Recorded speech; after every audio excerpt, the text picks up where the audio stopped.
gente, olá, tudo bem? Estamos aqui com o projeto A Iluminação Cênica no Rio Grande do Sul, os processos e as implicações temporais. Nesse encontro, eu proponho uma viagem no tempo, dos anos 80 até os dias atuais. O que tínhamos de equipamentos para trabalhar em cada período e de que forma trabalhávamos. E hoje trabalhamos, de que forma trabalhamos hoje. Obrigado a todos os participantes que aceitaram viajar comigo e estão aqui. São eles: Guto Greca, técnico em eletrônica pela escola Parobé, formado em administração pela Anhanguera. Trabalha com criação de luz para exposições de arte, dança, teatro e música. Recebeu o Açorianos de Iluminação em Dança em 2006 e Açorianos de Iluminação em Teatro em 2014 e 2017. Margarete Ferreira, a Marguinha, a famosa Marguinha, cursou jornalismo e filosofia, mas não concluiu. Tem 39 anos de profissão, amante da costura e chegou a fazer figurinos para alguns espetáculos. Olha aí, começou na iluminação, fazendo operação de luz para Samuel Betts e em seguida para João Assir. Considerada a segunda iluminadora do Brasil depois de Judy Spencer, segundo o pesquisador Farley Darcy. Atuou em diversos espetáculos como criadora à frente da famosa empresa Clara Luz de Alexandre Lopes, da qual foi sócia. Iluminadora também de espetáculos famosos como Tangos e Tragédias, do grupo de bonecos Sem Modos, Engenheiros do Havaí, Cássia Eller, Paulo Ricardo, e com Adriana Calcanhoto ela circulou pelo Brasil e pelo mundo. A Marguinha é idealizadora de um efeito único com a utilização de meio filtro que fez a diferença e faz a diferença nos espetáculos. Participou do projeto Bossa Negra com Hamilton de Holanda e Diogo Nogueira em 2015 e circulou por mais de 10 países na Europa. Maurício Moura iniciou na arte como capoeirista e bailarino. Entrou para a Companhia Terra de Dança, onde trabalhou por 4 anos. Em 85, iniciou na iluminação sendo pupilo de João Assir e da Marguinha, que está aqui conosco. Frequentou o curso de História da URGS, mas não concluiu. Atua como lighting designer para projetos cênicos, arquiteturais e exposições de arte. Já projetou a luz da Bienal do Mercosul, já foi coordenador do Porto Alegre, coordenador técnico do Porto Alegre em Cena e recebeu diversos prêmios açorianos, Tibiquera e Troféu Satélite. Maurício Rosa, iluminador há mais de 40 anos. Iniciou com arte através do teatro por volta de 1977 no DAD URGS. Proprietário da Arco-Íris Iluminação desde 85, recebeu prêmios açorianos de iluminação na dança e na música. Foi idealizador e promotor do primeiro RS Luz. Atualmente é funcionário da SMC, em Porto Alegre, Secretaria Municipal da Cultura, e faz parte da diretoria do SATED. E Ricardo Vivian, que iniciou suas atividades no teatro primeiramente como ator. Começou em iluminação em 2003. Cursou Arte e Ciência do Espetáculo na Università di Roma.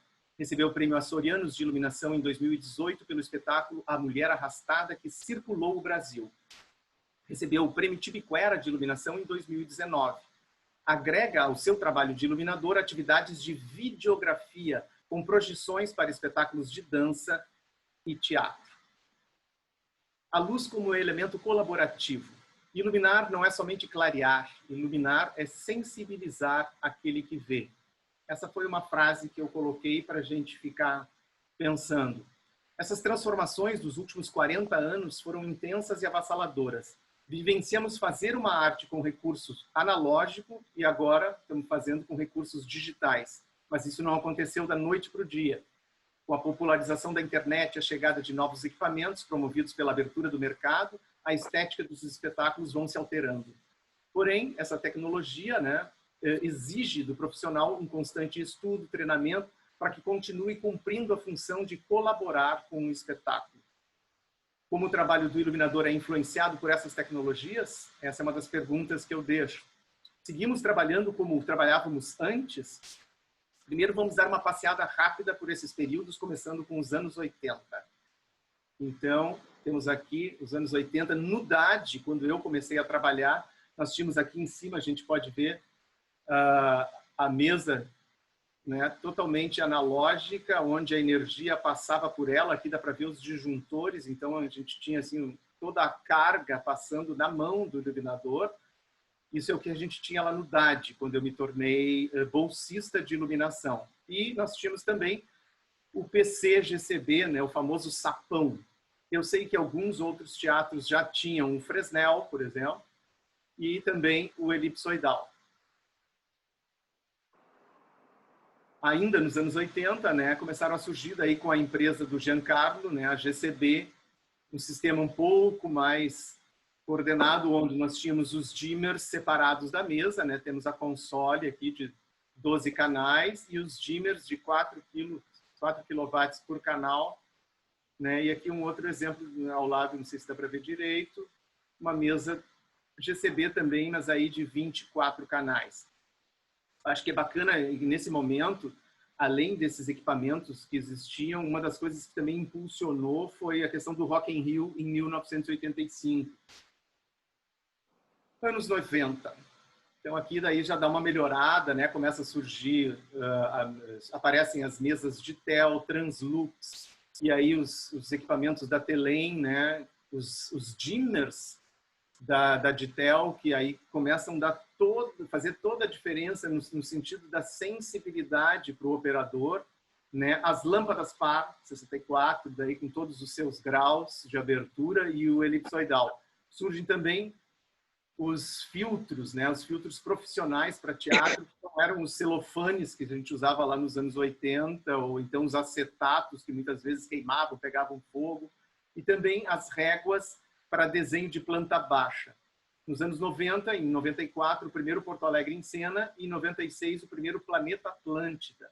E também o projeto Descentralização da Cultura, da Secretaria Municipal da Cultura, que fazia os espetáculos circularem, né, pelas regiões, fora das regiões centrais aqui, que gerou bastante trabalho, né? Nos anos 2000, o que eu percebi foi a entrada da questão do digital, bem claro, começam os equipamentos a circular, né, com o famoso Intelabim, né, e essas consoles digitais, eu me lembro que o Maurício Rosa tinha uma Jandes dessa, como a gente está vendo aqui, que eu acho que foi uma das primeiras digitais que eu me lembro de ter trabalhado, foi a Jandes da Arco-Íris, que envolve aqui o protocolo de comunicação DMX 512, né, que já dá uma alterada na maneira de como montar, como proceder, toda a dinâmica de montagem, né?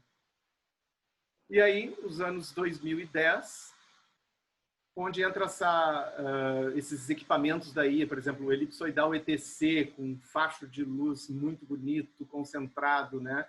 Uma ótica já totalmente detalhada, bem diferente do elipsoidal Telem que tínhamos antes, ou até os outros anteriores. E também os equipamentos à base de LED, né? Par LED, ribalta LED, o surgimento dos movings, tanto spot, wash quanto beam, né? Os beams mais agora, né? Nos últimos tempos, e a mesa Avolite, que fez uma revolução na maneira de controlar a luz, né? E da gente poder programar antecipadamente, que era o que não se fazia antes das mesas, né? As mesas a gente ia fazendo pelos presets lá nas GCP. E aqui, então, a fusão das mídias, onde o uso de projeções mapeadas, a cenografia sendo feita por painéis de LED, a mesa MA, né, que veio assim quase que desbancando a Volites, numa concorrência entre as duas assim, muito grande. Acho que a MA é um desafio, para mim está sendo um desafio, tenho investigado ela, tenho trabalhado com ela em casa, com essa possibilidade de tu criar virtualmente no 3D em casa e aí passar isso para o real no set de montagem. Então, na verdade, eu agradeço de antemão a todos vocês a participação, muito legal estar aqui com esses amigos maravilhosos, com essa gente talentosa e criativa. E é isso, agora está aberto para a gente falar um pouco de todas essas coisas. Eu vou falar assim rapidamente, eu entrei no IDAD em 1986 e em 87 eu recebi a bolsa de iluminação. Mas eu não sabia nada, não tinha ninguém para me orientar.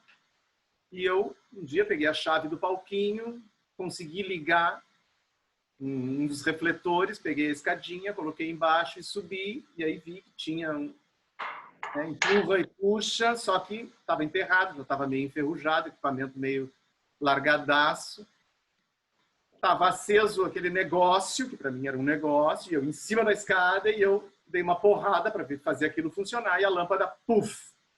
Esse apagar de luz, na verdade, se acendeu uma luz em mim, que tipo assim, eu preciso estudar essa coisa, quer dizer, olha o que eu acabei de fazer, eu queimei uma lâmpada, e aí já imaginei, isso deve ser caro, né? Então, deixo com vocês, gente, só não esqueçam de abrir o microfone.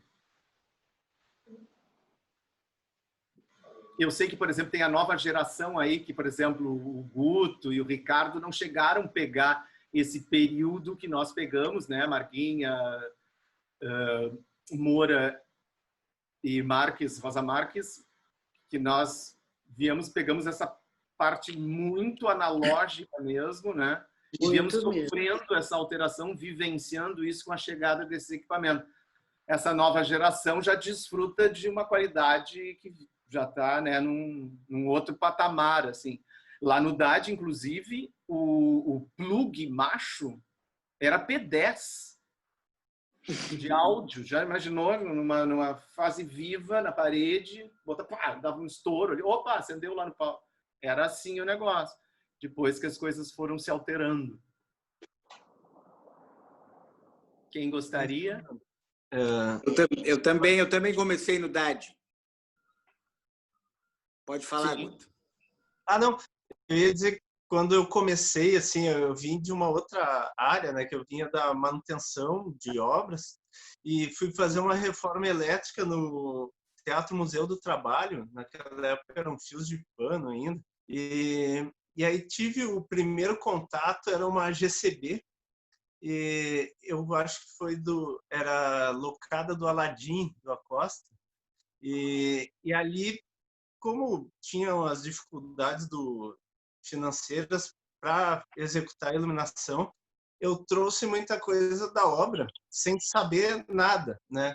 Então, adaptava uma lâmpada que eu achava muito forte, de 150 watts, em uma carcaça de Fresnel, colocava aquilo e assim eu fiz mais por instinto o primeiro trabalho. E depois eu continuei no teatro auxiliando os iluminadores. E aí cada um dos iluminadores que iam executar os trabalhos lá iam me ensinando e trazendo equipamentos locados. E aí eu comecei a conhecer o Elipso. Eu achei o máximo a lâmpada par de 1000 watts, mas foi muito pela troca, assim, fui fazer um curso de iluminação, uma oficina, né? Era um curso com o Bandarra 4 anos depois, mas toda aquela bagagem do analógico e ia aprendendo no digital com muitos de vocês que eu fui aprendendo, auxiliando a montagem. Foi muito bacana esse processo. Maurício.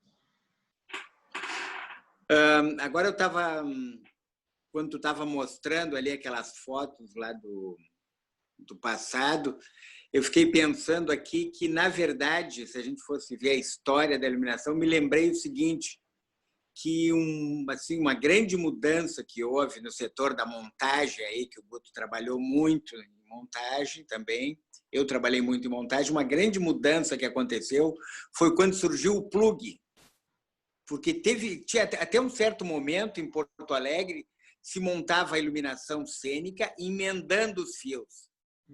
Emendando com alicate e fita isolante. Num determinado momento, um colega nosso foi fazer um curso no Rio de Janeiro e voltou com essa novidade do plug e introduziu aqui. O cara que introduziu isso, vamos dizer, no campo assim, profissionalmente na nossa cidade foi o tal do Cid. O Cid da Par 64, que era o nome da firma dele quando surgiu a lâmpada Par. Antes era só Cid. Ele veio do Rio de Janeiro, tinha feito um curso e trouxe umas linhas que era tudo com plug macho e fêmea. Isso foi na época foi uma revolução. E uma outra coisa que foi importante também, que eu me lembro, foi quando a gente saiu do celofane para gelatina. Aí foi uma coisa que alterou muito assim as questões estéticas do espetáculo, né? Porque tu tinha o celofane, daqui um pouquinho apareceu a gelatina, que era um componente que mudou tudo. Antes da gente chegar nas questões do digital, né? Esses dois momentos foram muito importantes. A questão do plug por causa do tempo, né, de trabalho. Claro. E a gelatina, porque aí tu começa a ter o controle de um componente importantíssimo na iluminação cênica, que é a cor, né? Que antes tu ficava reduzido ali ao celofane. Sem falar do perigo que o celofane, muitas vezes, com o aumento da potência dos refletores, muitas vezes, por exemplo, um azul e tal, não resistia, acabava concentrando. Podia dar problema, então. Olha só, sobre o celofane, lembra que o velho João Assir fazia a gente amassar muito celofane? Era a única forma de não queimar rapidamente. Tu tinha que deixar ele bem amassadinho. Bem amassadinho. Esse era o truque. E eu, quando comecei, eu não vim de escola nenhuma, nunca nem pensei. Olha lá, o Alexandre está mostrando atrás da Marguinha uma mesa completamente. Essa aí é histórica, hein, Alexandre? Essa já foi moderna. Já era moderna, claro. Na verdade, eu comecei muito bem, que foi um espetáculo chamado Pequenas Histórias do Bicho-Homem, e o Samuel Betts era ator e o iluminador, e tinha um operador de luz. E o irmão dele, que era engenheiro, eles já tinham construído uma mesinha com deslizantes. Nossa. Então, sabe, eu já comecei bem. E o espetáculo ia de quarta a domingo, e eu assisti todos os dias durante 2 semanas. Na terceira semana, o iluminador ficou doente. Todo mundo me olhou e disse, olha, ela pelo menos sabe todas as cenas, vamos lá. E foi assim que eu comecei. Foi assim, por acaso total. E em seguida era o grupo da Suzana Saldanha, acho que Teatro Vivo, uma coisa assim. Em seguida, eu fui para o Brasil inteiro, que rolava na época aquele projeto o Bambem Bom. Eu daqui fui direto para o Teatro de Arena de São Paulo, aí eu me apavorei, que tinha umas rodas, umas coisas, aí eu me apavorei. A minha sorte, que eu era loura, jovem, de cabelo comprido, e o iluminador me ajudou muito, porque senão até hoje eu estava encrencada. Mas eu não... E larguei tudo, larguei a faculdade, não terminei, e nunca mais fiz outra coisa na vida. Aí fui aprendendo. O Samuel foi embora, me deixou na mão, foi embora de Porto Alegre, né? Foi para o Rio. Eu cheguei durante um tempo, mas não, meu lugar era aqui. Aí o João Assir me adotou. E aí foi. E aí são muitas. O Maurício Moura também, né? Aprendeu bastante. O Moura também. E com o próprio Assir, né? Que é um grande mestre. Exato. O Moura era um guridinho que eu vi de tchutchu dançando no palco, de ponta, magro, coitado. Aí ficou meu amigo, eu levava lá para casa, fazia muita lasanha, muito isso, e ele começou a entrar na luz com a Assir e comigo, e embarcar nas minhas loucuras. Me engordou e eu não pude mais dançar, entendeu? Aham. Parti para a iluminação, não tive outra chance. Eu trabalhei até com equipamento, com Assir, vou te dizer, de madeira, gente. Foi num baile de debutante, uma coisa que ninguém acredita. A caixa dele toda era de madeira, podia ligar só um pouquinho, porque podia pegar fogo aquilo. E era o que acontecia. E o Maurício Rosa deve ter participado também, na época que o Samuel Betts, quando não se tinha grana, não se tinha artefatos, pegava umas latas de leite ninho bem grande para fazer a carcaça da lâmpada. O Maurício Rosa deve ter participado disso. Eu trabalhei com lâmpada assim, em lata de leite ninho. Então, a primeira vez que eu operei uma iluminação, que eu ganhei dinheiro, que foi pago, eu fiz uma operação de um show da Mary Terezinha para o Juarez Farenon em Canela. E tinha toda uma iluminação de chão que era feita com esses refletores, com lata de leite ninho. Eu também, eu estava lá como ajudante, aí pintou um problema, o Juarez teve que vir para Porto Alegre correr e dizer, ó, o ajudante vai ser o operador. Porque nesse período aí, os homens, né? Porque mulheres tinham muito poucas trabalhando nessa época, né, Eu Marquinhos? sofria muito por ser mulher. Mas Não os sabe. homens eram todos montadores, eletricistas e operadores iluminadores. Depois, Fazia com o tempo, tudo. que ele foi se dividindo as atividades. Mas nessa época o cara montava e fazia tudo. Aqui nós falamos no Juarez Farinon, e falamos antes, tu falasse no Samuel Betts, que tinha em Porto Alegre uma empresa chamada Pirilampos. Pirilampo. Aí o Juarez foi antes para o Rio de Janeiro e depois o Samuel foi e lá eles E, na fundaram a tal verdade- da Companhia da Luz. Na verdade, eu fui junto com eles, porque a gente foi com um espetáculo que era chamado Céu e Terra, Água e Ar, Tudo Fede Sem Parar, que era de um alemão, e eu fui junto com eles, e lá eles resolveram que ia ficar. Eu era que operava a luz era deles, mas eu é que operava aquela luz. Mas não aguentei ficar lá, voltei, né? E eu aprendi muita coisa com eles, fiquei muito tempo lá, porque logo na época também... Bom, ganhar dinheiro, por exemplo, com luz, eu trabalhei pelo menos uns 4 anos para ganhar o primeiro din-din, porque era só aprendendo, só aprendendo, só aprendendo, só aprendendo. E eu tinha oportunidade, assim, o iluminador que eu conheci em São Paulo, que trabalhava na GCB, me chamava para ir lá, que ele ia criar uma luz tal, e eu tinha um pai que era bem legal, eu dizia, eu vou, aí ele pagava uma passagem, eu ia, isso todo foi meu aprendizado, né? Então, eu fiquei 4 anos só na volta, no bico, tive oportunidades, mas curso nenhum. Fui aprendendo assim, olhando, e saquei que eu tinha tudo a ver com aquilo, com aquele mundo, sabe? Que eu tinha ideias, que eu fazia parte daquilo, que eu podia contribuir. E foi isso. Ei, Moura, e a tua primeira luz, como é que foi? Já que tu largou a dança e passou para fazer luz. Na verdade, eu torci o pé e me colocaram na cabine para ajudar numa estreia, e era o João Assir, e eu disse que nunca mais saía dali, eu achava muito chato aquela coisa de palco, e nunca mais saí dali. Daí grudei na Marguinha e também fiz a mesma coisa que ela fazia com os outros, eu fiz com ela. Eu era um chato do lado dela. Onde ela ia, eu ia atrás, carregando os refletores, ela me corria, mas não adiantava. Eu voltava, eu estava ali. Uma Eu coisa nunca que eu te queria corri, comentar, sempre quis por perto. que eu queria comentar é que nessa anos 80, né, a gente tinha muito pouco equipamento, tanto no quantitativo quanto na variedade, né? Mas a gente tinha muito tempo de palco, e isso era uma maravilha. A gente entrava num palco, às vezes tinha uma semana para uma estreia. Isso, no Rio Grande do Sul, hoje é uma raridade.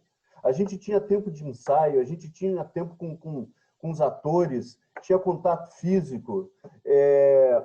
E a gente, em geral, estreava sabendo exatamente o que ia acontecer. Coisa rara hoje em dia, né?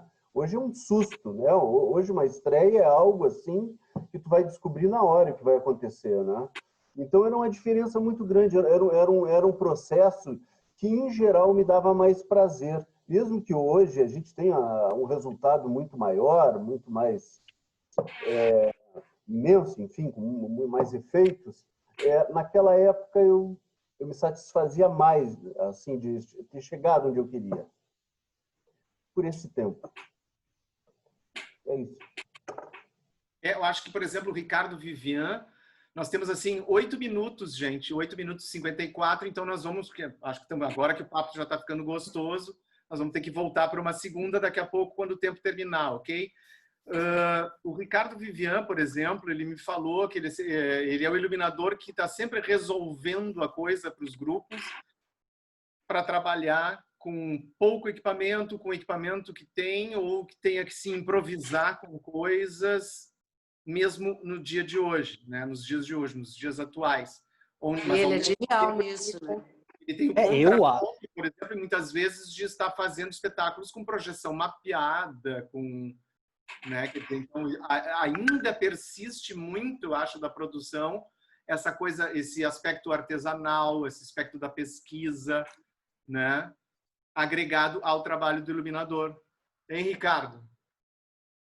Eu ia dizer que eu acho que eu comecei a fazer luz depois dos anos 2000, já na era do digital, Mas eu trabalho muito no analógico, muito. E assim, eu acho que é porque eu faço muito teatro experimental mesmo, em espaços mais alternativos, onde a gente não tem muitas condições de trabalho.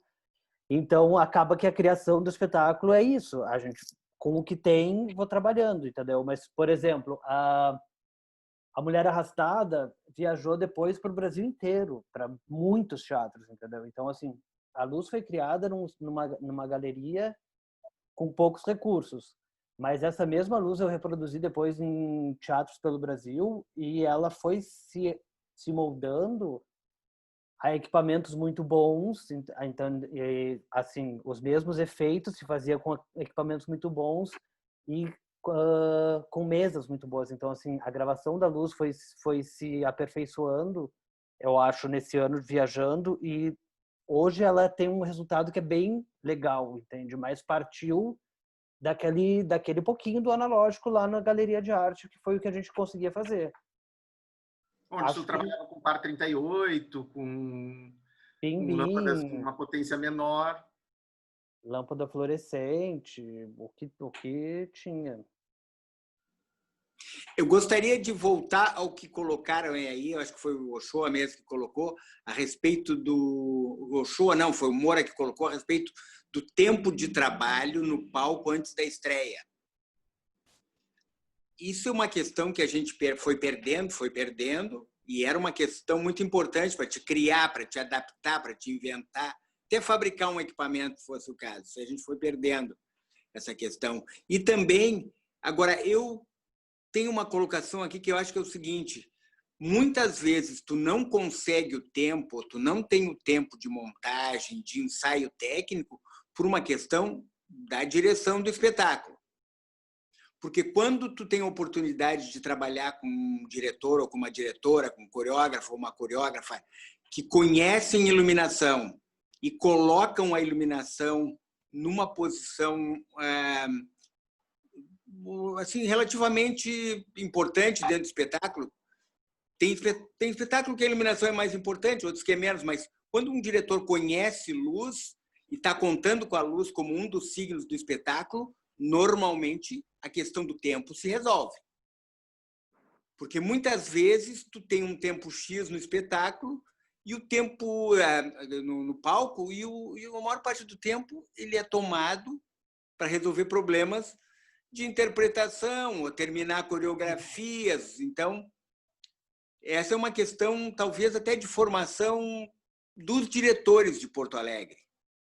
Entendeu? Que isso é uma coisa que eu sempre notei. E, ultimamente, eu comecei a prestar atenção, aquele coreógrafo ali, ou aquela coreógrafa, essa aí trabalhou tanto tempo em tal lugar. Aí, tu vê que os caras, algumas pessoas te abrem mais um espaço, não porque gostem mais de ti ou menos de ti, mas porque elas entendem o que a iluminação pode acrescentar para o espetáculo. Essa é uma questão importante da gente notar e talvez até tentar conseguir mais tempo. É verdade. Guto, quer comentar alguma coisa? Não, essa questão de ter o teatro para ensaiar, eu me lembro logo que os grupos iam para o museu, isso há uns 15 anos atrás, tinha essa coisa, eles tinham, pelo menos o iluminador, tinha um ensaio para ajustar a luz, e quando eu entrei num teatro mais comercial como funcionário, eu via que aquela questão, até um pouco a questão financeira de alugar o espaço, acabou nos tirando esse tempo, esse detalhe precioso que fazia toda a diferença, né? Então, muitas vezes a gente acaba entrando na correria, aproveitando o que tem, fazendo alguns detalhes para espetáculos mais de final de ano, algumas outras coisas não tão pontuais, por causa dessa, eu acho, mais a questão financeira que abalou um pouco a produção, que não tem essa visão artística do que os diretores, né? A produção começou a tomar uma importância grande no cronograma ali, tanto que poucos produtores te perguntam quanto tempo tu precisa, né?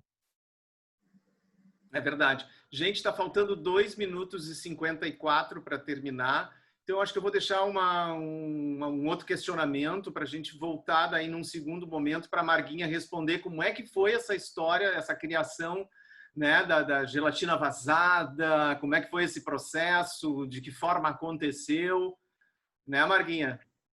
Sim. E eu gostaria também de deixar um segundo questionamento para depois que a Marguinha falar, quando a gente voltar no segundo bloco, que é para a gente pensar assim, alterou muito a nossa forma? Eu, por exemplo, o meu processo criativo, ele se alterou bastante depois que eu fiz um curso com o Jorginho de Carvalho, onde ele ensinava todo um processo de como tu se apropriava do espetáculo, tanto no sentido do storyboard, né?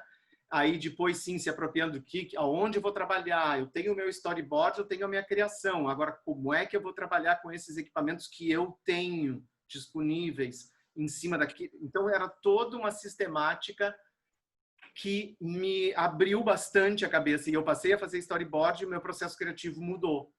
Nós estamos no último minuto, vai cair, eu mando o link no grupo pra gente, tá? Daí a Marguinha na volta ataca. Conta a história, ela vai contar a história da assinatura da Marguinha. Exatamente. Isso.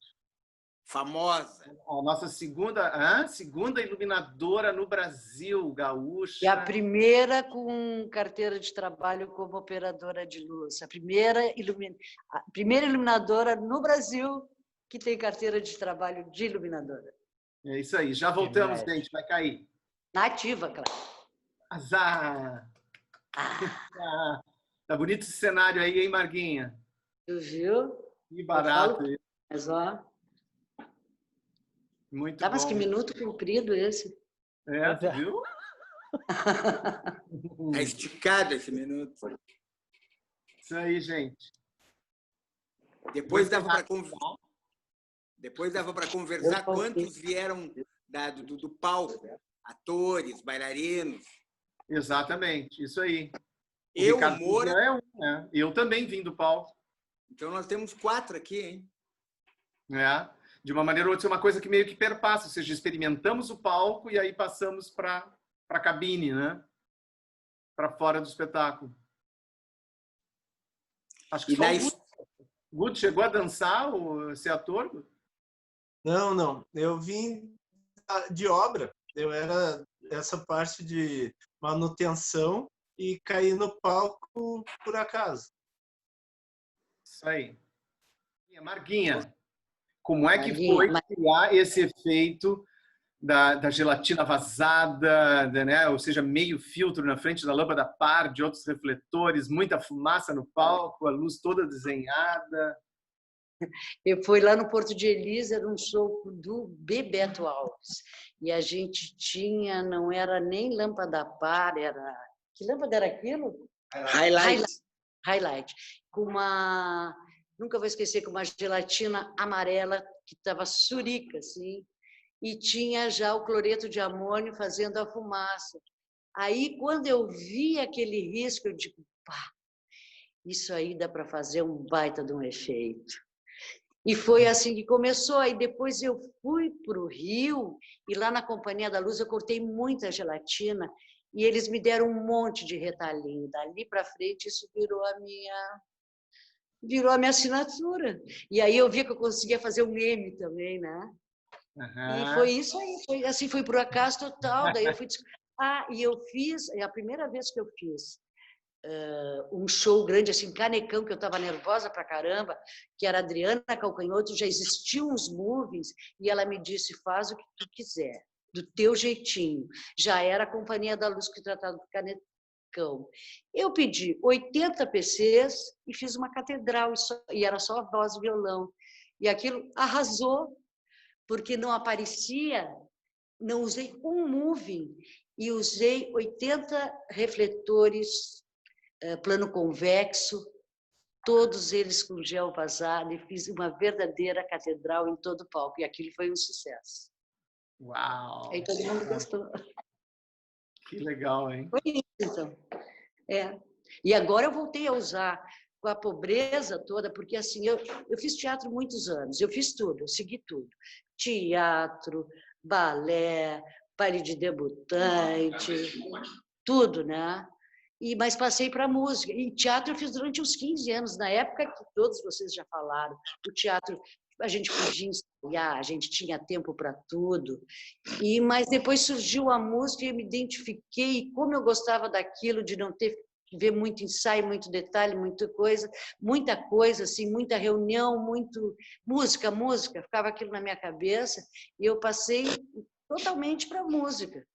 Adorei, me identifiquei, assim, a loucura da estrada, e me dei muito bem na estrada. Tanto que eu morava em Porto Alegre, mas os empresários de alguns artistas me chamavam para eu ir para lá para fazer, porque a sua artista tinha visto, por exemplo, a Cássia Eller viu o show da Adriana Calcanhoto, mandou me chamar. A outra fulana viu o show da Adriana, mandou me chamar. Então, era isso que acontecia. E o que era? As gelatina vazada. Porque assim, ó, era de grande efeito, eu tinha um desdobre bom de estrada e os produtores amavam, eu não brigava com ninguém e sempre saía um resultado que todo mundo elogiava. E era isso. E custei para ir para os equipamentos mais modernos, eu adorava, amava, era encantada, mas não tinha a menor vontade de aprender. Sempre tinha que ter alguém na minha... Até hoje tem que ter alguém. Olha, eu quero fazer assim, quero fazer assado. Acho que eles substituem muito isso. E hoje em dia, com a pobreza toda, eu estou voltando muito a usar gel vazado, por não ter equipamento mais sofisticado, né?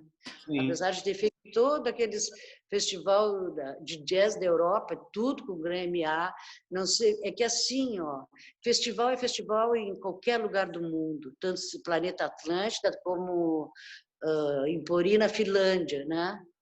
É aquilo que eles têm e tu escolhe o que tu vai fazer, então não é tão complicado assim.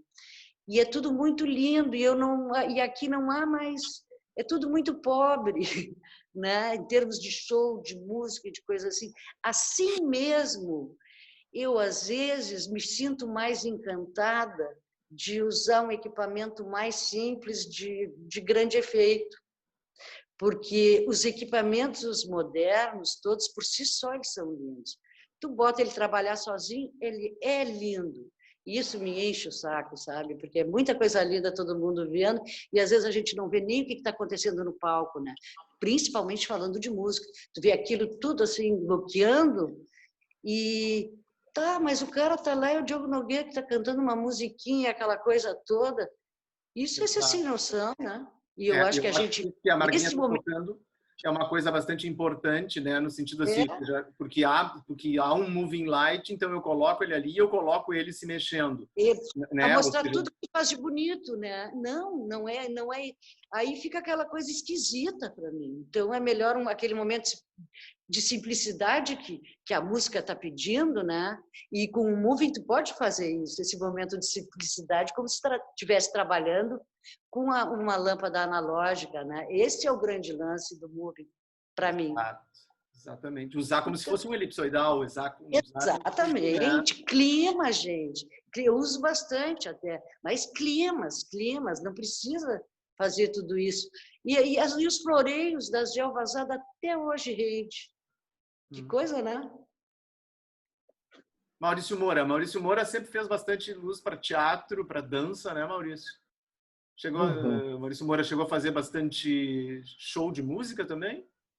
Também. Eu fiz 10 anos de Ney Lisboa, 20 anos de Vitor Ramil. Agora a Bel, a Ramil, filha dele, assumiu, né? Ela é artista plástica também, maravilhosa, e está super bem. Mas voltando a esse assunto de equipamento, junto com o processo criativo, às vezes eu me sinto empurrado por o digital, pelo moving, por tudo, porque é muito, insisto, no pouco tempo no palco. Imagina uma coisa que tu fazia também, que é a Unimúsica. Tu entra às 8 da manhã num palco tipo Reitoria, que não tem nada, que tem que colocar a elétrica, tudo, mais uns 30 moving, mais isso, mais aquilo, e uma banda que nunca se viu, que está fazendo um show especial, que músicos fantásticos estão se encontrando. Imagina o tempo que se tem para ser criativo. Nesse momento, quando liga o equipamento, a partir daí, no susto, o equipamento que chegou para ti, né? Em geral, um equipamento de licitação é aquele que está lá na doca, entende? Tu pode até pedir um determinado equipamento, eles vão te dar chance, pode ser esse ou pode ser aquele, é toda uma negociação. E tu vai ter 2 a 3 horas para criar a luz de 24 músicas que nem os músicos ouviram direito ainda e que nem, às vezes o roteiro muda até a última hora. Quer dizer, é um outro tipo de processo, é uma outra coisa, entende? Às vezes tu ouve as músicas de uma forma diferente, porque tu ouve a gravação do músico, que não é a mesma desse show. Sim. E tu chega lá e tu imagina toda uma luz, em geral cênica, os velhinhos como eu, sempre é uma coisa cênica, a gente sempre trabalha a cor na cabeça, na imaginação. Tu chega lá, vem aquela coisa fake do digital explodindo na tua frente e tu tem que fazer alguma coisa com aquilo, entende? Tem que ser diminuir, né, aquela histeria e tentar fazer o melhor possível. Mas repito, insisto ainda, é muito pouco tempo, entende, para essa overdose toda, para tudo isso. Sim, nesse momento aí a gente muitas vezes percebe que talvez um equipamento mais simples e bem dirigido, tu acaba obtendo um controle e um efeito melhor, uma estética. Mas não ajudaria nesse caso, entende? Se eu tivesse, por exemplo, só a luz cênica antiga, eu estaria pior, imagina. Num dia montar tudo isso seria pior. Ainda bem que se tem os movens. Né? Eu só digo assim, e os LEDs também, o processo de criação ele é atropelado pelo tempo e tipo de equipamento, entende? Tu explora equipamento na hora. Ele faz isso, ele sapateia da pirueta, que luzinha bonita. E daí tu vai atrás dele, entende? Aí tu seleciona na hora, entende? Se tu tem o mesmo show que tu repete, tu ainda trabalha em casa, né? Que isso faz parte da modernidade agora, né? Cada vez mais, eu nem tanto, mas a maior parte dos iluminadores trabalha em casa, consegue fazer o trabalho em casa e levar ele pronto para o palco, né? Com esse material digital tem essa possibilidade. Mas isso, em geral, é num show que tu conhece, né? Que tu vai entrar em turnê, que tu tem tempo de te preparar, né? As coisas que eu normalmente trabalho não são assim. Ou é dança, que é no susto, principalmente por escola, que é o que mais se faz. Esses shows especiais, que também vai descobrir na hora o que vai acontecer. Então, assim, vamos dizer que das artes todas, a que mais teria um tempo um pouco maior seria o teatro. Um pouco mais investigativo, no sentido de que a gente teria acesso ao ensaio no estúdio, sei lá, no local onde as pessoas estão fazendo, e tu consegue te programar um pouco mais, pensar um pouco mais a sequência das cenas, que a música, nesse caso, não possibilita, a não ser que seja um espetáculo formatado que vai circular, né? E a dança a mesma coisa, ou é um espetáculo que tem uma sequência já toda ensaiada. A dança, às vezes, sim. A dança, se for uma companhia, por exemplo, eles valorizam muito, inclusive, a luz e te chamam e tu faz parte do processo, junto com eles. É muito bonito o trabalho. Só o que a dança raramente tem é o dinheiro para ter palco, né? Então, a dança, quando ganha uma data, é no dia. É muito difícil a dança, entende? Ter 3 dias de teatro, entende? Coisa que tu até ainda hoje tu consegue com uma ópera, ou um grande show, ou um DVD, né? Mas a dança é muito difícil. Mas tu faz o processo com eles, a nível de sala de aula, né? Uma das outras diferenças, gente, não sei que talvez se alguém quer falar alguma coisa na sequência do Maurício, mas o que eu observei, assim, lá nos anos 80, a gente tinha um tipo de equipamento que, por mais 1000 watts que fosse o PC e com a ótica que se tinha uma entrega de um pacote de luz que ele não era tão agressivo. Hoje, por exemplo, se a gente observar um moving beam, é um coice de luz, né? De uma interferência muito forte na cena, né? Que muitas coisas assim desaparecem perto daquilo, né? Às vezes até o próprio artista em cena, tanta luz em cima dele que ele quase fica ofuscado, vamos dizer assim, pela luz. Ou seja, tem que ter um cuidado com isso, de como usar esse equipamento de maneira inteligente para obter um resultado estético e que não fique se sobrepondo ao espetáculo, né? Marguinho. Eu? Não sei. Não, era só concordo. Concordo com tudo isso mesmo. É isso aí. Fernando, Fala, Guto. tem um ponto que a Marguinha falou que é bem interessante, eu acho que é um diferencial até do iluminador brasileiro, essa adaptação que tu é obrigado a fazer com o equipamento que tem e conseguir viajar, chegar nos outros teatros e, como o Ricardo falou também, que a luz dele foi se aprimorando com os equipamentos que ele foi adquirindo durante as apresentações, né, nos outros locais. A gente tem essa capacidade de adaptação, de criar com o que tem e numa mudança, às vezes, de pé direito, de tamanho de palco, de um lugar para outro, como dá. E é uma diferença bem grande dos iluminadores que eu lembro de ter atendido como técnico, que vinham de fora, né? Eles não tinham aquele equipamento do rider, eles travavam simplesmente e muitas vezes a equipe de montagem resolvia para eles por essa falta de experiência, né? Na improvisação, na dificuldade, né? Que a gente sempre acabou se tornando uma coisa comum aqui, né? Todo mundo tem que improvisar, mas isso é um diferencial e nos dá uma qualidade maior, né?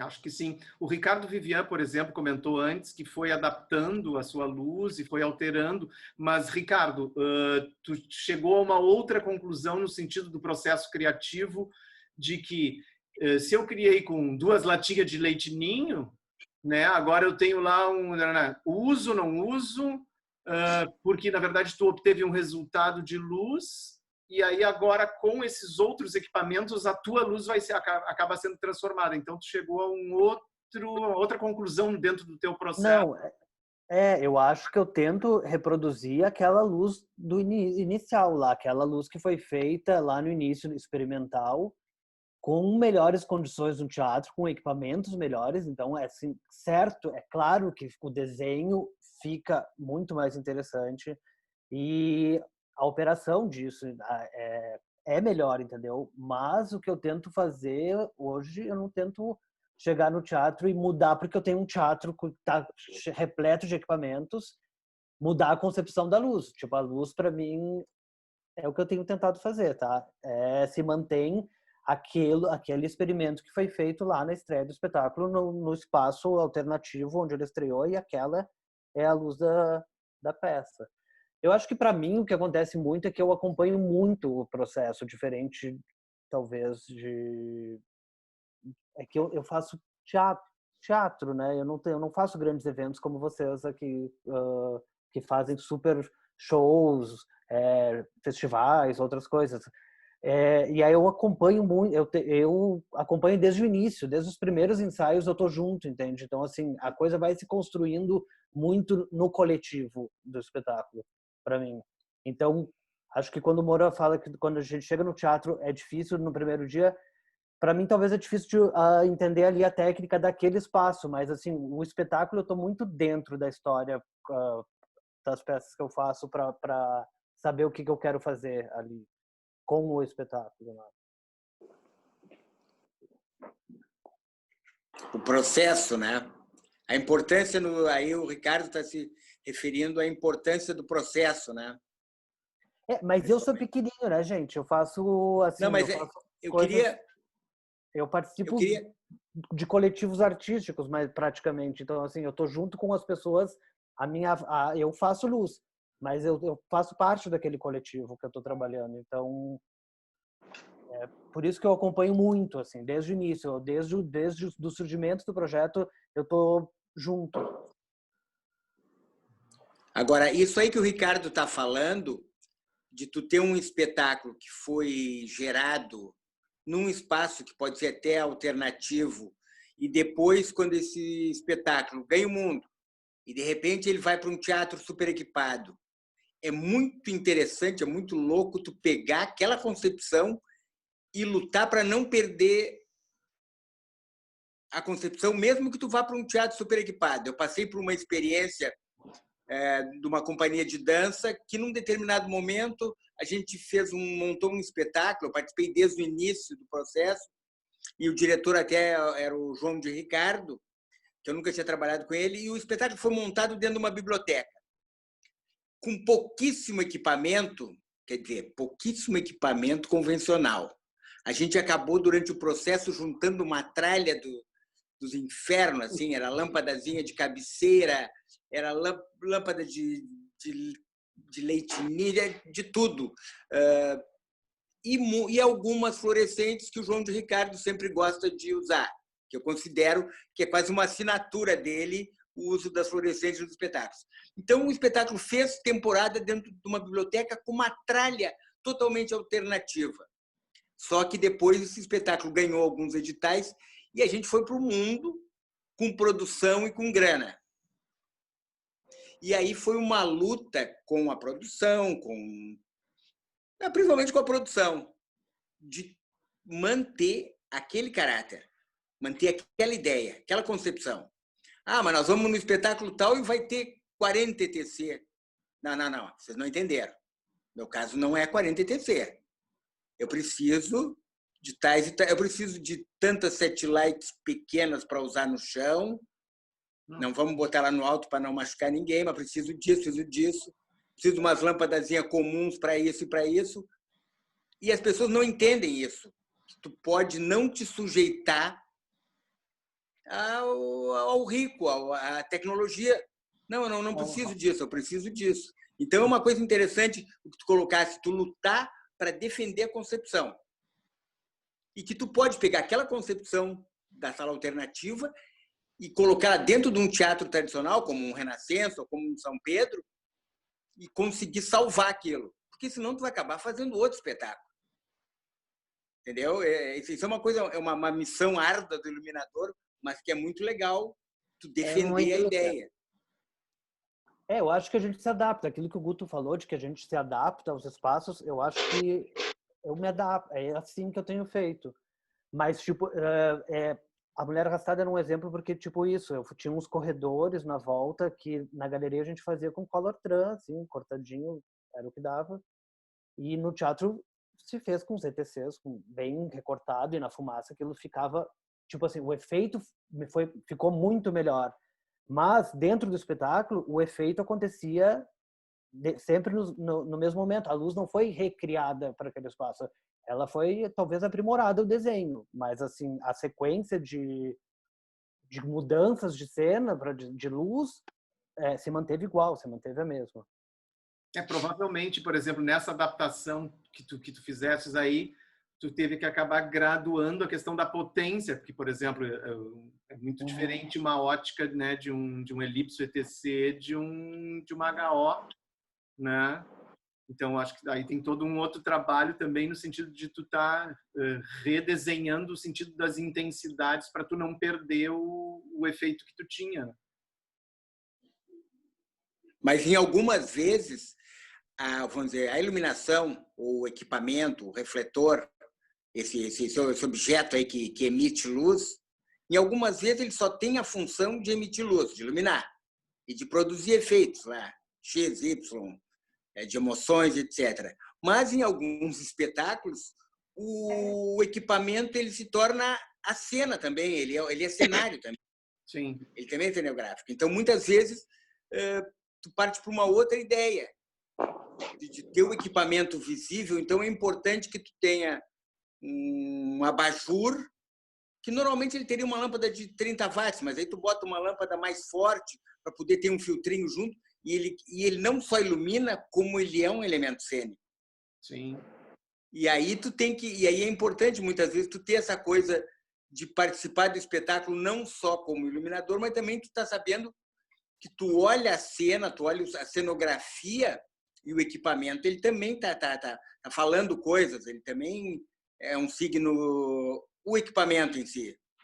Que pode remeter a uma ideia, a uma época, são outras informações que também pode acontecer. Teve um espetáculo que se chamou Senhor Coupert, em 2012, que eu cheguei no teatro, processos de ensaios, a gente tinha a semana inteira, e eu fazendo storyboard e tal, E a diretora me disse, os personagens são displays, eles são chapados, não são tridimensionais. Eu disse, bom, então não tem contraluz, não tem lateral, não tem volume nenhum nisso. São chapados, é uma luz que vem de um ponto só. E aí eu olho para cima, no teto está pendurado um projetor, né? E eu disse, tá aqui, a luz do espetáculo vai ser essa. Vou pegar esse projetor, vou botar lá na cabine, enquadro a cena toda. E a partir dali eu fiz com PowerPoint, tipo isso, só que no Mac, toda a luz da cena, e a luz vinha totalmente chapada e deu esse efeito de display. Eles não tinham volume, perderam totalmente volume. Mas eu tinha os equipamentos do teatro, mas eu não usei. O que eu fiz por segurança, caso o projetor queimasse, que eram 2 elipsos fazendo o mesmo recorte de geral, né, para acender e levar o espetáculo até o fim, caso acontecesse alguma coisa com o projetor. Mas eu tomei uma decisão como iluminador de não usar o equipamento cênico. Essa foi uma experiência e aí causou uma estética, uma forma de ver o espetáculo que a diretora se agradou e acabou o espetáculo sendo premiado em 2012 com Açorianos de Luz. Porque realmente ficou totalmente diferente. O Acosta já queria aprender como é que eu tinha feito e tal. Claro que tinha um monte de splashzinhos, eu conseguia isolar, fazer recortes, desenhos quase como elipsos, né? Das mais variadas. Eram 87 lâminas de PowerPoint. Que legal. E aí, Marguinha? Marguinha. O bom mesmo... Agora a gente não pode, não tem mais assim. Eu me dediquei muito mais à música no final, né? Mas também fui abençoada com temporadas, longas temporadas. Isso é maravilhoso, assim. Temporadas de 3 meses, por exemplo, que eu tinha no Rio com a Adriana, de terça, quarta, quinta, durante 6 meses. Aí a gente vai deixando assim... cada vez melhor. E aquela danada, ela gravava todos os dias e antes de começar, ela disse, mas por que tu fez isso aqui? Aí teve uma vez que ela disse, olha, a luz de esquadros, ontem tu fez assim, estava lindo. Agora, essa noite tu acrescentou isso que arrasou. Eu digo, ai, que alívio. Ela disse, eu não pensei que pudesse ficar tão mais lindo do que era. Mas foi a única vez, porque das outras eu era obrigada. Quando ela achava lindo, que ela achava bonito, eu não podia errar. Eu não podia, eu tinha que fazer exatamente cada música, todo dia a mesma coisa. Porque na música tu tem essa flexibilidade, né? Ah, hoje eu vou fazer isso aqui, hoje eu vou fazer isso aqui. Mas era muito bom, eu tive essas oportunidades de grandes temporadas no Canecão, cada vez ficava melhor, cada vez eu era mais feliz com as minhas gel vazadas, era muito bom aquilo, porque é uma coisa que eu dominava, né? Que eu dominava, eu não tinha medo nem nada. Depois, num futuro, já nos anos 2000, o Samuel Betts foi ser iluminador dela. Aí ela veio a Porto Alegre em 2005, ela disse assim, eu quero tu de volta, não gostei do Samuel, eu disse, mas por que, meu mestre? Aí eu voltei a fazer a Adriana também lá para 2005. Aí, por uma questão de produção, eu parei, mas ela me deu muitas. Foi um aprendizado e tanto. Né? Foi muito legal. Mas eu amava fazer teatro mesmo. Mas eu não tinha, na época, como me sustentar e era muita coisa me chamando para eu ir para a música. Eu tive uns 10 anos de Engenheiros da Havaí, de estrada, de ônibus, né? E teve lugares, assim como na Bahia, eu chegava com aquele... E equipamento ia tudo.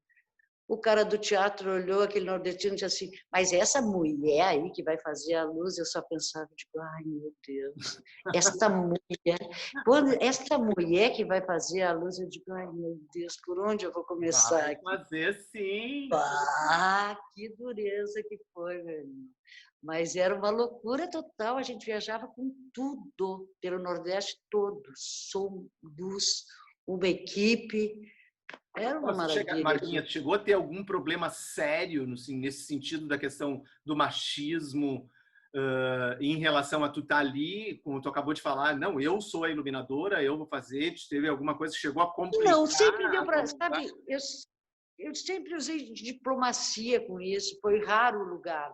Teve um lugar que eu me desentendi, daí assim passei para o produtor mesmo, porque ele estava sendo grosseiro comigo, e foi só. Sempre deu para... Né? Até e foi muita estrada, foi o Brasil inteiro mesmo. Eu fiz muito rodeio, gente. Sabe esses rodeios que antes era Sandy Júnior, depois era nós, ou era eu com engenheiros, ou era eu com, sei lá, com o Paulo Ricardo no período Brega, lá no Crato, lá no Juazeiro, sabe? Onde o palco está aqui, antes tem um monte de boi que sai por aqui, tem aquelas coisas de rodeio. E eu estava ali, tocava Sandy Júnior, Engenheiros do Havaí lá no final. E eu nunca tive maiores problemas, assim. Nunca, nunca. Maurício Assim, Moura... sempre deu para contornar. E tive que, assim, ó, teve gente que teve que me ver subindo numa escada, com ele precisou dar no lombo, eu tenho a coluna toda torta, mas eu fiz tudo isso. Eu não precisava provar nada para ninguém. Eu fiz... Pô, eu viajava com a Irene Britsky, só eu, o Dunga me ajudava a botar umas lâmpadas, e eu, que como eletricista, puxava a C, era uma loucura aquilo. Eu fiz tudo. Segui todos os passos, né? É isso aí. Nós estamos nos 10 minutos finais. Maurício Moura, em relação a essa questão do equipamento, no Porto Alegre em Cena, tua experiência como coordenador do técnico do festival, consegue-se muitas vezes, por questões econômicas, equalizar um equipamento menos que o rider que o cara está exigindo, conseguir adaptar e baixar um pouco o custo? Como é que é essa relação? É uma relação difícil, mas em geral o internacional é quase impossível. Eles não sabem lidar com outros artefatos. Brasileiro sabe, ele sabe lidar com outras equipes, ele sabe lidar, não é um problema, até porque nesse caso, tu tem que falar a língua, né? Tu tem que ter uma equipe muito boa. Isso é o mais importante, é receber bem essa pessoa, é ter uma equipe boa, educada e ávida por prestar aquele serviço. Se tu tem isso, tu tem tudo. Agora, o gringo é diferente, né? Eu acho que foi nesse último agora que tiveram umas russas aqui. Era um trabalho muito especial em MA, onde todo vídeo, toda a luta, estava tudo ali com aquela menina. Uma menina que só falava russo. Então, era complicado, entende? Então, ela me pediu exatamente a MA que ela queria, exatamente o programa de MA que ela queria, e eu sabia que precisava ter. Ia ser uma confusão grande demais para nós, se não fosse. E se conseguiu, aí não foi um problema.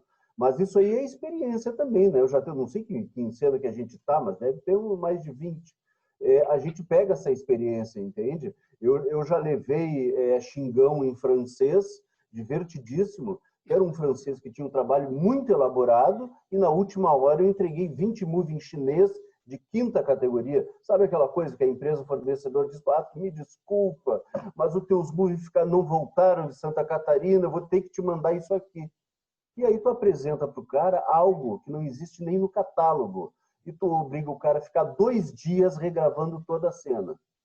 Esse cara me deu assim um xingão, me ensinou a fazer luz com a Yara Balboni de tradutora.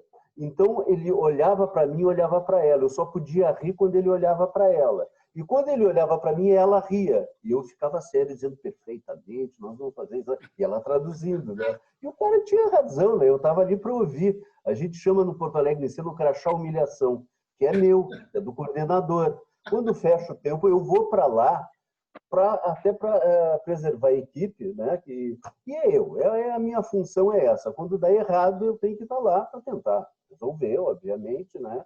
E ouvir as pessoas, né? Elas gostam de ser ouvidas, né?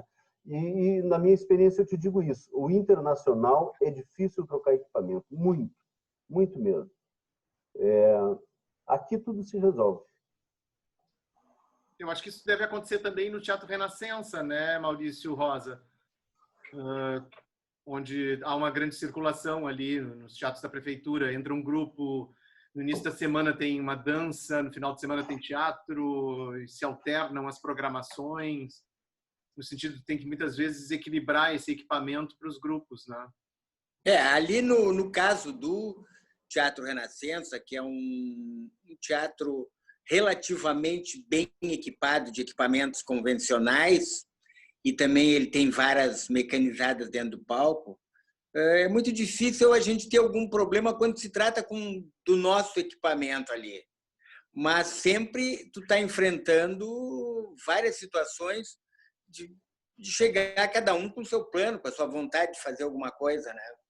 Agora, essa questão aí que a gente estava comentando, voltando à questão do tempo, né? Voltando à questão do tempo de trabalho, porque uma coisa é tu não ter dinheiro, outra coisa é tu não ter dinheiro e não ter tempo. Eu penso assim, ó, o fato de tu não ter tempo, muitas vezes, é uma pobreza não do plano econômico, mas é uma pobreza do plano cultural, que é tão terrível como a pobreza de não ter dinheiro. Porque muitas vezes tu poderia montar uma agenda, tá, as pessoas não vão ter os melhores refletores do mundo, não vão ter os melhores moving do mundo, mas vão ter tempo para trabalhar. Uhum. Então, não existe uma política cultural, uma política... porque a produção... Não. A produção, ela vai porque foi feito assim, para ela ir assim. Então, se tu levasse a sério o trabalho, quando eu digo a sério, é levar, respeitar a concepção, respeitar aonde tu está trabalhando, tu teria que ter esse tempo.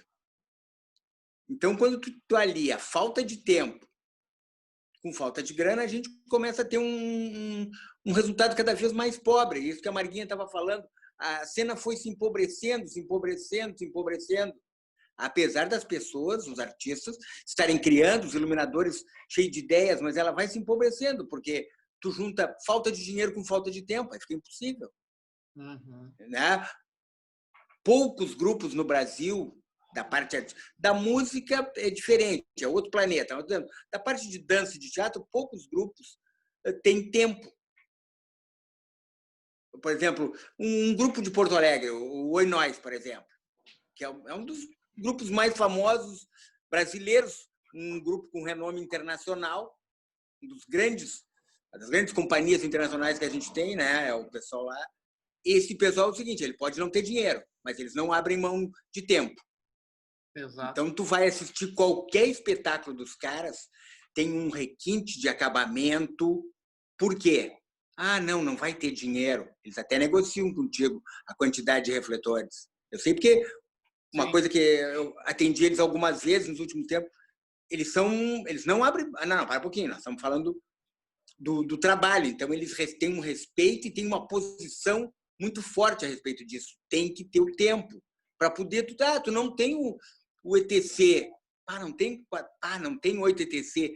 Tem 16 Telém. Caiu a casa, né? Mas se tu tem tempo, tu consegue afinar, tu consegue resolver problemas. Sim. Então, eu acho que a gente tá num meio em que está tudo ligado. Entendeu? Quando a gente fala em empobrecimento, refletor chinês, não sei o quê, vem tudo junto de todos os problemas que a gente tem passado aí nos últimos tempos, né? Sim. E outra coisa, falasse no Teatro Renascença, os teatros públicos, eles têm que ser preservados. Porque hoje em dia, eu vejo, esses teatros públicos, eles recebem, eles escoam uma grande produção que, em geral, não teriam acesso àquilo ali. Porque, por exemplo, o cara que faz um espetáculo no Renascença não vai ter grana para fazer, por exemplo, no CIE. Exato. Né? Essas então, coisas a importância do teatro público, né?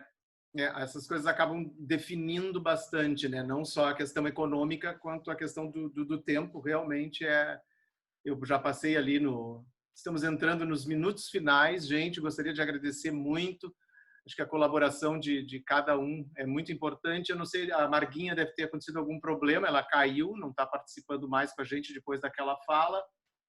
Mas muito obrigado, coração. Acho que gostei bastante. Foi muito legal, Ochoa. Isso aí. Vamos continuar trabalhando, né? E loucos para que volte tudo ao mais normal possível, que a gente consiga voltar para os palcos, né? Acho que era bom só a gente dizer que aqui em Porto